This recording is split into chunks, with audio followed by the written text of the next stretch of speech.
Dan ketika anak domba itu membuka meterai yang keempat, aku mendengarkan suara makhluk yang keempat berkata, "Mari." Dan aku melihat, sesungguhnya ada seekor kuda hijau kuning, dan orang yang menungganginya bernama Maut, dan kerajaan maut mengikutinya. Dan kepada mereka diberikan kuasa atas seperempat dari bumi, untuk membunuh dengan pedang, dan dengan sampar, dan kelaparan, dan dengan binatang-binatang buas di bumi. Dikatakan, dan kepada mereka diberikan kuasa atas seperempat dari bumi. Yang satu, untuk membunuh dengan pedang. Dua, dengan kelaparan. Tiga, dan sampar. Dan dengan binatang-binatang buas di bumi. Haleluya. Apakah sebenarnya pembunuhan ini? Apakah sebenarnya kelaparan ini? Apakah sebenarnya sampar ini? Apakah sebenarnya binatang-binatang buas yang ada di bumi? Haleluya.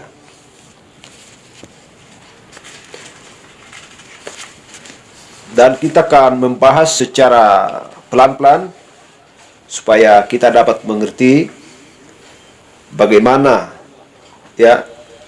penempatan semuanya ini. Dan siapa sebenarnya ini? Dan di zaman mana ini sebenarnya berlaku? Supaya kita tahu bahwa kita sudah benar-benar di posisi mana. Dan itulah sebabnya Kristus menempatkan mempelai wanitanya di posisi di atas pondasi yang sudah dibangun oleh Tuhan Yesus Kristus. Sebagaimana yang dikatakan kepada Petrus, "Dan di atas batu karang ini aku akan mendirikan jemaatku, dan alam maut tidak akan dapat menguasainya." Haleluya. Glory. Dan sekarang kita tahu bahwa zaman Raja Wali dijanjikan di Wahyu 10 ayat 7. Dan di Maleakhi, di Maleakhi 1 ayat 4. Bahwa akan datang pada hari-hari terakhir. Kita perhatikan bahwa akan datang pada hari-hari terakhir, bahwa itu akan ada. Bahwa itu akan ada di zaman kita ini. Haleluya. Bahwa itu akan ada di zaman kita ini. Dan kita perhatikan, kita tahu bahwa dia sedang menunggangi seekor kuda pucat. Kuda pucat. Dan sesudah 68 juta orang Protestan, sebagaimana kita ambil dari buku, itu adalah buku sejarah, dan bukunya itu ada buku reformasi, haleluya, yang gila-gemilang, tulisan Smeker tentang martirologi Roma. Kita sudah pernah menulis itu. Haleluya. Jadi 68 juta Protestan dibunuh. Terdapat 68 juta orang yang dibunuh karena memprotes gereja Roma yang pertama itu di Roma. Haleluya. Jadi tidak heran dia dapat menirukan dirinya dalam wujud nama, dan disebut adalah maut. Jadi demikian orang itu, Allah hanya tahu berapa banyak kematian rohani yang dia sebabkan dengan pengajaran yang anti terhadap pengajaran firman Injil. Inilah dia yang membunuh 60 juta orang itu dengan pedang. Dan barangkali yang secara nyata ada miliaran orang yang mati secara rohani dengan ajaran yang palsu. Miliaran orang yang mati secara rohani, bukan secara tubuh jasmani, tetapi secara rohani dengan ajarannya yang palsu. Haleluya. Jadi kita tidak perlu heran bahwa dia benar-benar memakai nama maut. Haleluya. Jadi kita sudah mengerti siapakah penunggang itu. Jadi mula-mula dia di kuda putih, Materai yang pertama, dia disebut sebagai antikris. Dia adalah maut sejak mulanya. Tetapi saat itu dia tidak berdaya. Kenapa tidak berdaya? Karena dia belum memiliki mahkota. Kemudian dia menerima sebuah mahkota. Mahkota bersusun 3. Dan ketika dia memperolehnya, selanjutnya dia mempersatukan ya, setan mempersatukan gereja dan negara. Haleluya. Setan mempersatukan gereja dan negara karena dia berkuasa atas keduanya saat itu. Kita tahu bahwa antikris adalah setan dan rupa si orang manusia.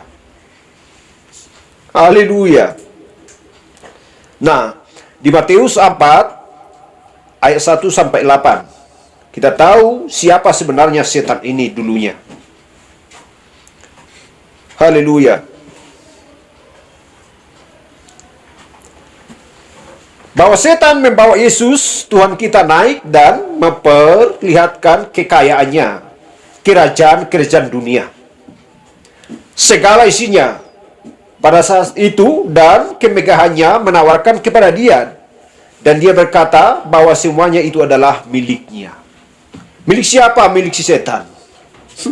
Bila kau mau sujud menyembahku di hadapanku, maka semuanya harta yang ada di dunia ini saya akan berikan kepadamu. Si setan menawarkan hal tersebut. Haleluya. Tetapi Yesus tahu siapa dirinya. Itulah yang berlangsung juga di akhir zaman ini. Bahwa setan sedang memakai manusia dan menawarkan sesuatu. Hanya mencari gelar dan jabatan. Bukan perbuatan. Bukan firman. Haleluya. Bukan firman. Bukan ketaatan kepada Kristus. Tetapi hanya mencari jabatan dan juga gelar. Haleluya. Sehingga semuanya ini akan saya berikan kepadamu. Tetapi Yesus tahu, karena waktunya belum tiba. Haleluya. Dia akan diiris-iris. Dia akan dibakar oleh firman yang keluar daripada mulut Kristus. Haleluya. Jadi kita perhatikan, pada waktu itu, jika dia dapat mempersatukan negaranya dan gerejanya, maka tentunya penunggang kuda merah saja sudah cukup. Sudah cukup. Nah, sekarang kemudian kita mengetahui misterinya di sini. Di dalam gerejanya dan negara terdapat 4 dari pelayanannya. Dia disebut pertama, ya, antikris. Kemudian dia disebut nabi palsu, dan dia disebut binatang. Haleluya. Dan sekarang kita mendapati di sini dia disebut sebagai binatang. Dia kecaman. Dia disebut sebagai binatang. Haleluya. Jadi kita memperhatikan bahwa sesudah kuda keempat, dari kuda yang keempat ini, apabila kita mau memperhatikan, ya, yang pertama adalah putih. Kita sudah menulisnya. Dan berikutnya merah dan hitam. Dan hijau kuning. Dan ketiganya itu semuanya, ya, atau diakuikan kepadanya. Karena warna pucat adalah merah dan putih dan mencampur menjadi satu. Semuanya dicampurkan pada kuda yang satu. Dan disitulah dia menjadi 4. Atau yang sebenarnya 3 di dalam satu, dan semuanya dicampurkan ke yang satu. Haleluya. Jadi apa arti kuda pucat ini? Nanti saya akan terangkan. Jadi kita perhatikan ciri-ciri angka 4 secara matematika rohani. Allah adalah angka 3. Yang ini adalah 4. Dia di angka 4 di sini.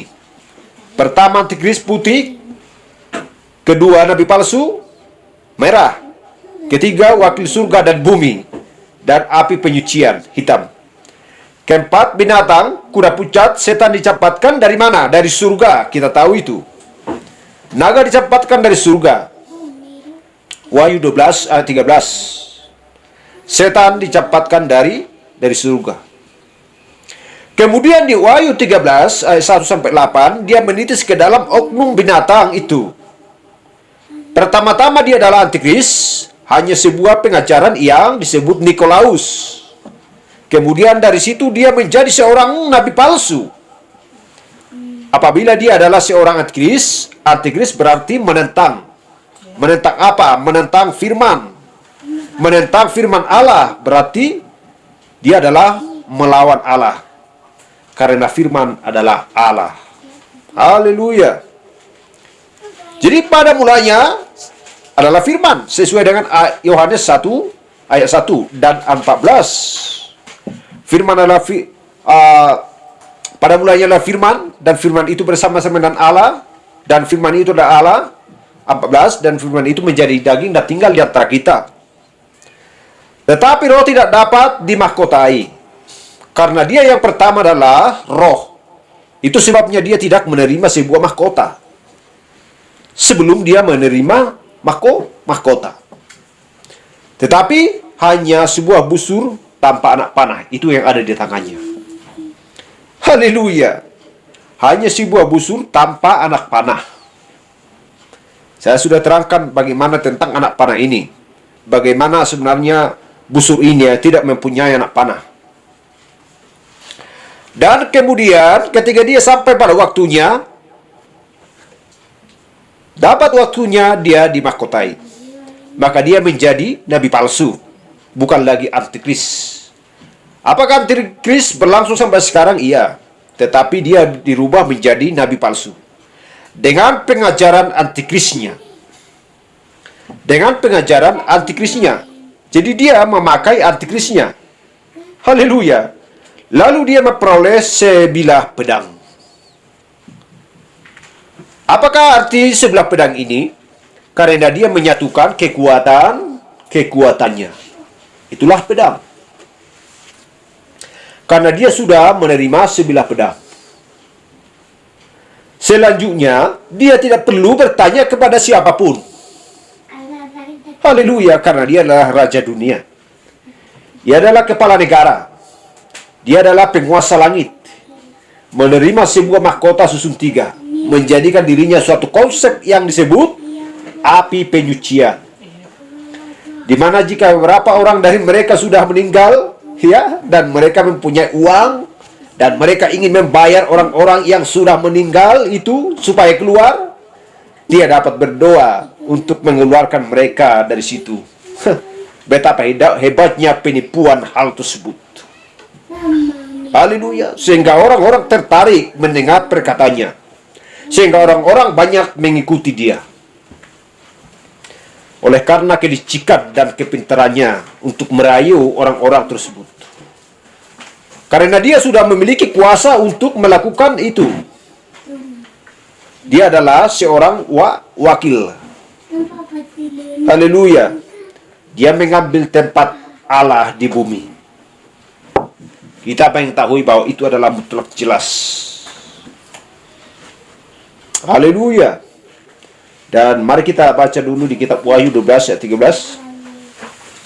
Dan siapa sebenarnya dia?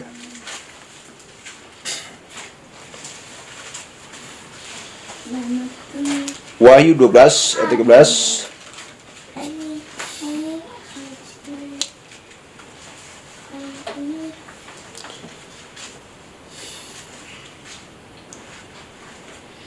Dan ketika naga itu sadar bahwa ia telah dilemparkan ke atas bumi, ia memburu perempuan yang melahirkan anak laki-laki itu. Ia memburu perempuan yang melahirkan anak laki-laki itu. Jadi kita lihat, dia dicampakkan dari bumi, dan menitis sebagai roh antikris yang menitis ke dalam diri seorang manusia. Manusia tersebut berubah-ubah dari satu bentuk ke bentuk yang lainnya. Jadi, dari roh antikris menjadi seorang nabi palsu. Dan kemudian binatang itu masuk ke dalam dirinya. Haleluya. Jadi, sama seperti pertumbuhan gereja, gerejanya pergi dari antikris ke nabi palsu. Dan di zaman yang besar yang akan datang, yang akan datang, binatang itu akan bangkit. Jadi gereja pun datang dengan cara yang sama, melalui apa? Melalui pembenaran, melalui pengudusan dan baptisan Roh Kudus. Haleluya. Jadi yang didapatkan dari surga. Mari kita lihat di Wahyu 13 ayat 1 sampai 8. Dikatakan, demikian firman Tuhan,